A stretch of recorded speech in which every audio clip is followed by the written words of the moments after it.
Brought to you by West Shore Home.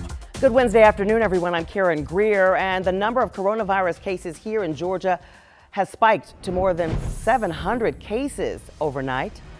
Here are the latest numbers. There are more than 9,800 confirmed cases statewide. Some 361 people have lost their lives in this battle. Fulton County with more than 1,200 cases, 40 deaths, followed by Dougherty County with 986 cases. That's southwest of Atlanta, and 61 deaths. Now, Georgia's public health state of emergency is now extended until at least the middle of next month. The original state of emergency was set to expire in 5 days. The announcement comes from Governor, Lieutenant Governor, and House Speaker. And Governor Kemp says extending it allows the state to continue to deploy resources to the people in areas who need them most. The shelter-in-place order for the state is still effective through April 13th. Governor Kemp is expected once again to address the state with the latest on the coronavirus outbreak. So be sure to tune in to our powerful CBS46 streaming app at 4 p.m. today. And the governor's briefing will be there since he instituted a statewide shelter-in-place order last week. CBS 46 exclusive now, a whistleblower calling out MARTA, saying the organization not doing enough to keep riders safe.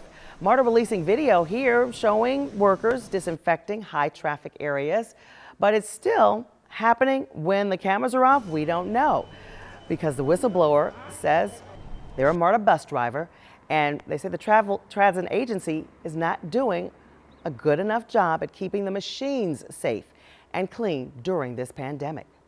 I'm gonna be honest with you. I've never seen the breeze machine being washed down at all. The fact that I haven't seen anybody says that they're not doing it enough. Well, CBS 46 spoke to MARTA's chief of rail operations, who explained the breeze machines where people get their tickets get cleaned roughly 4 times a day when the stations are open and pressure washed at night by a separate crew. He added he will speak to other MARTA officials about cleaning the machines more often. Just days after leaving a $21,000 tip for workers at the Atlanta Houston's on West Paces Ferry Road, media mogul Tyler Perry helping countless senior citizens. Perry's paid for the groceries for all elderly shoppers at 44 Kroger stores right here in Atlanta, and then 29 Winn-Dixie stores in New Orleans, where he was actually born. The shoppers were notified they didn't have a bill when they checked out during senior shopping hours. And this is all, he says, because of the coronavirus outbreak. Severe storms could be heading our way, so let's get the latest on today's weather and what we can expect from meteorologist Fred Campagna.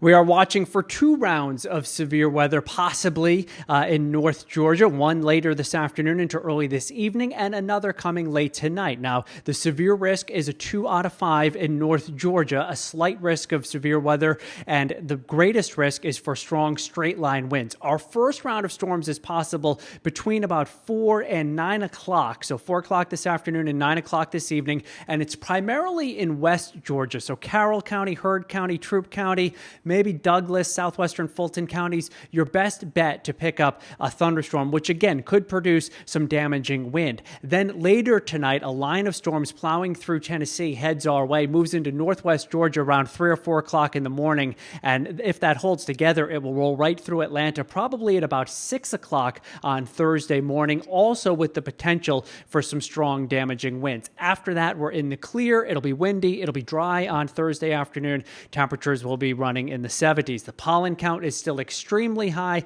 It'll likely come down a little bit for us on Thursday because of the rain, but then it rises again as we get dry weather heading into the Easter weekend. Right now, the first half of the Easter weekend looks dry. The second half looks wet, and it could be very wet on Sunday with heavy rain possible, along with the threat of some thunderstorms late Sunday into Sunday night.